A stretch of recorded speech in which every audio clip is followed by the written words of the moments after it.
Hello बच्चों, नमस्कार। स्वागत है आपका अपने परिवार अंकित एजुकेशन अड्डा पर। आज हम बात करने वाले हैं आपके RRB NTPC, RRB group D और आरपीएफ के महत्वपूर्ण क्वेश्चनों के बारे में, जिसमें हम देखेंगे जो एग्ज़ाम में आपके प्रीवियस ईयर क्वेश्चन पूछे गए थे उन्हें किस तरीके से आपका हल किया जाए, जिससे कि आपका कम से कम समय में और बेस्ट अप्रोच और सही आंसर निकल कर आए।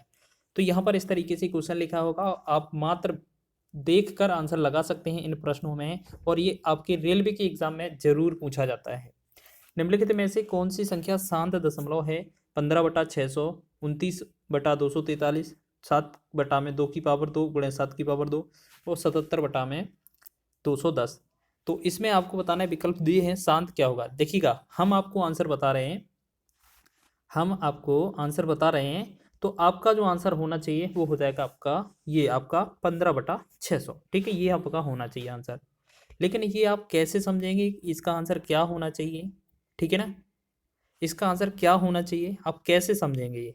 तो ये चीज़ आपको समझना है कि आपका आंसर यही क्यों आया। आपने बिना देखे कैसे बता दिया? ये तो आपने रटा रटाया हुआ आंसर बताया है। तो आपको समझना होगा कुछ चीज़ें। आपको क्या करना है, पहले तो इन सभी संख्याओं को देखना है गौर से, इनके हर के गुणनखंड को देखना है। ठीक है, सभी संख्याओं के हर के गुणनखंड, हर के जो गुणनखंड होंगे, फैक्टर होंगे, आपको उन सभी को चेक करना है। सबसे पहले क्या करना है आपको, इन सभी में ये चेक करना है कि जो उनके हर के गुणनखंड दिए गए हैं उनमें या तो हर का गुणनखंड 2 रहे, या 5 रहे, या 2 और 5 दोनों रहे। तब तो ये संख्याएं जो होंगी वो शांत दशमलव निरूपण करेंगी। ठीक है, तो ये चीज़ याद रखना, तब ये दशमलव शांत निरूपण करेंगी। आपका जो हर का गुणनखंड है, 2 रहे अकेला, 5 रहे अकेला, या 2 और 5 एक साथ रहे, तब तक आपका दशमलव जो निरूपण होगा वो शांत होगा। इसके अलावा इनके साथ या अलग से कोई भी गुणनखंड आ जाए, 3 आ जाए, 7 आ जाए, 9 11 आ जाए, कोई भी गुणनखंड आ जाए, वो हमेशा अशांत होंगी। ठीक है, तो ये चीज़ समझ लिया आपने। अब आपको एक चीज़ और चेक करना है, क्या ये संख्याएं जो अंश बटा हर के रूप में लिखी हैं वो क्या किसी संख्या से विभाजित तो नहीं होती हैं। ठीक है, तो हमने देखा इसमें सभी क्वेश्चनों में हमने देखा 343 है। जैसे आप देखो सभी विकल्प देख लेते हैं एक बार। सभी विकल्प 15/300 है, 15/600। दूसरा है आपका 29/343, 7/2 गुणे में 7/2।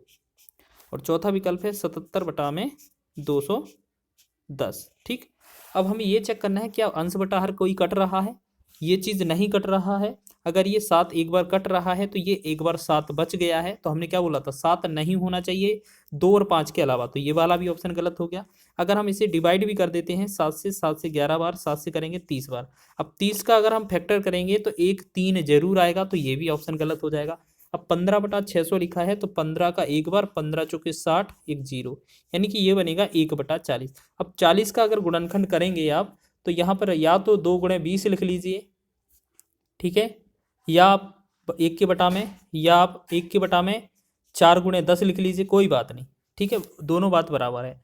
तो आप एक चीज़ तो सीख रहे होंगे कि इसमें अगर और इसका डिटेल किया जाए तो 1/2 को हम 2 गुणे में 5 लिख सकते हैं। तो हमने देखा इसके जो गुणनखंड हैं, 40 के जो गुणनखंड बने, 2 2 2 5 बने। तो क्या ये 2 और 5 के अलावा कोई और तो नहीं है, सिर्फ यही है, या तो 2 है या तो 5 हो, या 2 और 5 दोनों हो। तो ये कितनी बार है ये मैटर नहीं करेगा। ठीक है, तो तब तो ये संख्या शांत होगी। तो इस प्रकार हमारा जो आंसर होगा ये आपका ऑप्शन नंबर सी में दिया है, 15/600। ठीक है, जैसे एक शॉर्ट क्वेश्चन, एक छोटा सा क्वेश्चन ये बताएं आप लोग, निम्नलिखित में से किसमें शांत दशमलव निरूपण होगा। तो हमने देखा हर का गुणनखंड चेक करना है, 5 9 7 और 3। तो ये 7 वाला, 3 वाला, 9 वाला हटा देंगे, हमारे पास आंसर आएगा सिर्फ ए वाला। तो एक सही 1/5 जो होगा हमारा शांत दशमलव हो जाएगा। ठीक है, यही हमसे पूछा था, तो इसका आंसर है ऑप्शन नंबर ए। तो इस प्रकार हम आगे बढ़े नेक्स्ट क्वेश्चन की ओर। निम्नलिखित में से किस संख्या का शांत दशमलव प्रसार होगा। तो हमने देखा है सभी संख्या पहले तो चेक कर लेना है।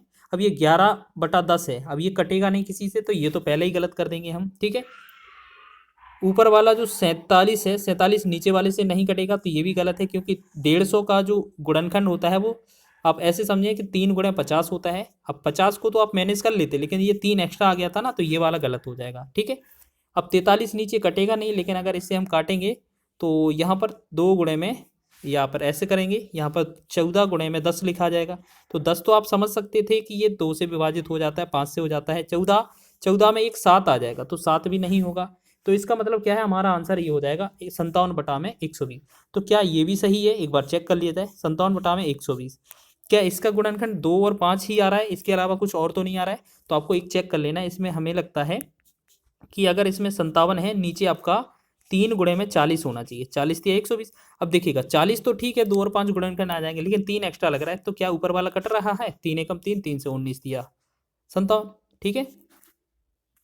तो हमने देखा 19/40 आया। तो अब बताइए, अब 40 को और डिवाइड कितना भी कर दें या फैक्टर निकालें, तो इसका जो आंसर बनेगा, जो 40 का गुणनखंड बनेगा, या तो वो 2 बनेगा, या तो 5 बनेगा, या 2 और 5 बनेगा। तो हमारी संख्या क्या हो जाएगी? शांत हो जाएगी। तो इस तरीके से आप चेक कर सकते हैं बहुत ही आसानी से, ठीक है। समझाने में थोड़ा समय लगेगा, बस बाकी का जब 1-2 बार प्रैक्टिस करेंगे तो बहुत ही आसानी से हो जाएगा। देखिएगा, ग्रुप डी हो गया, एनटीपीसी हो गया, हर एक एग्जाम में, रेलवे के एग्जाम में ये पूछा जाता है। निम्नलिखित में कौन सी संख्या का मान एक शांत दशमलव होगा? तो हमने सीधे जल्दी से इनके हर देखना है। देखिएगा 45, 45, 45, 45, सभी में 45 है। अब क्या किया जाए? भाग दिया जाए। तो 6 से 45 में भाग जाता नहीं है, ये गलत हो गया। 12 से 45 में भाग जाएगा नहीं, तो ये भी गलत हो जाएगा। या आप ऐसे समझें कि 3 से भाग करेंगे तो चौके 12, 3 से भाग करें 15 या 45, तो 15 में भी तो 3 और 5 आएगा, यानी कि अब इसे हटा नहीं पाएंगे हम, तो ये भी गलत हो जाएगा। अब 3 से 45 को अगर हटाएंगे, 3 एकम 3, 3 से 5 15, तो ये आएगा 1/15। तो हमने देखा 15 में फिर हमारा 3 गुणे 5 रहेगा, तो इसमें फिर 3 एक्स्ट्रा आ गया। हमने क्या बोला था कि शांत के लिए हमें सिर्फ 2 गुणनखंड या 5 गुणनखंड या 2 और 5 चाहिए। तो इस प्रकार हमारा विकल्प ए बनेगा, वही आंसर होना चाहिए। लेकिन इसको वेरीफाई कर लें। तो 9/45 है, तो सबसे पहले हमने 9 से ही डिवाइड किया, 9 की 9, 9 पंचे 45, तो हमने देखा 1/5 बना हमारा। तो जब 5 बना है, तो इसका मतलब क्या है, हमारा 9 पंचे 45, 5 बना है, तो या तो हमारा 2 या 5 या 5 और 2 दोनों हो, तो हमारी संख्या शांत होती है। तो यही तो हमारा आंसर हो जाएगा, ठीक है ना। समझ में आया? ऑप्शन नंबर ए इसका राइट हो जाएगा। तो इस तरीके से आप इन प्रश्नों पे बहुत ही आसानी से लगा लेंगे। अब देखिएगा अगला क्वेश्चन, निम्नलिखित में से कौन सा अवसान दशमलव होगा? तो ये भी सेम क्वेश्चन पूछा गया है। अब एक बात बताएं, 12 से डिवाइड करें, 12 एकम 12, 12 छीं 72। अब 6 में 2 और 3 मिलता है, तो ये आंसर गलत है। 6 से डिवाइड करें, 6 एकम 6, 6 12 छीं 72, तो 12 में भी 2 एक 3 एक्स्ट्रा होता है, तो ये भी गलत है। 9 से डिवाइड करें, 9 एकम 9, 9 8 72, तो ये हमारा 1/8 बन गया। 8 का जो गुणनखंड होता है वो ओनली 2 होता है, तो यही आंसर सही हो जाएगा। अब इसे भी कर लीजिए, 3 एकम 3, 24 दिया 72, यानी कि 1/24 में आपका 3 और 8 बनता है, तो हमने देखा 3 एक्स्ट्रा आ गया, तो ये भी गलत हो जाएगा। तो इसका आंसर जो आएगा वो ऑप्शन नंबर सी होगा। क्यों? क्योंकि 9/72। जब इसे हम काट कर देखेंगे और जो बचेगा हर में, हर का गुणनखंड 2, 5 या 2 और 5 दोनों आएगा, तो हमारा दशमलव शांत होता है। तो यही है, दूसरे लैंग्वेज में पूछा गया था, अवसान होगा इस तरीके से। एक लास्ट क्वेश्चन देख लीजिए, निम्नलिखित में से कौन सा विकल्प आवर्ती दशमलव का उदाहरण होगा? तो हम क्या करेंगे, सबसे पहले इसको सॉल्व करें। तो यहाँ पर हम क्या है, 6 से भाग करते हैं, 6 चौके 24, 6 से भाग करते हैं 15 छिक्का 90, ठीक है। तो ये आया 4/15। इसे भाग करेंगे 6 चौके 24, ये आएगा 6 पंचे 30। फिर आपने देखा 12 दूनी 24 या 12 पंचे 60।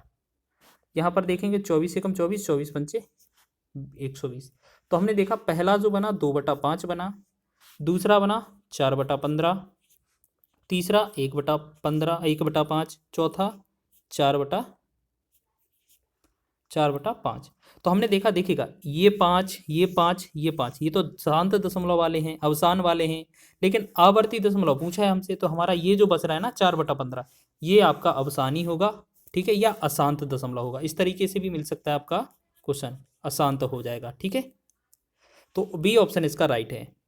इन सभी क्वेश्चनों को आप कर लीजिएगा, ग्रुप डी हो, एनटीपीसी हो, आरपीएफएसआई हो, इनमें भी ये पूछे गए थे क्वेश्चन, और आगे की संभावना है ग्रुप डी एनटीपीसी के एग्जाम में ये पूछे जाएंगे। तो इस तरीके से अगर आप इनकी प्रैक्टिस कर लेंगे तो निश्चित ही आपको इसमें क्वेश्चन का जो आंसर है वो सटीक मिलने वाला है, और नंबर भी बिल्कुल परफेक्ट मिलेगा आपको इनमें। तो वीडियो अच्छा लगा है तो वीडियो को लाइक करें, शेयर करें, चैनल पर नए हैं तो चैनल को सब्सक्राइब कर लें।